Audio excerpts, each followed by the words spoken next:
Hello everybody, welcome back to my YouTube channel.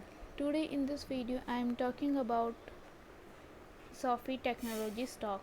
In this video we talk about stock pros and cons and technical analysis and latest news about it. Stock is trading at 8.10 US dollar with 0.37% negative in a day. We can easily see stock was volatile for a day. The volume of stock was recently not high, so the fundamental SOFI stock is not better for today. Before buying and selling the stock, please consult your financial advisor. Today's video is done. Thanks for watching. Please subscribe my YouTube channel and like the video and also comment all related queries.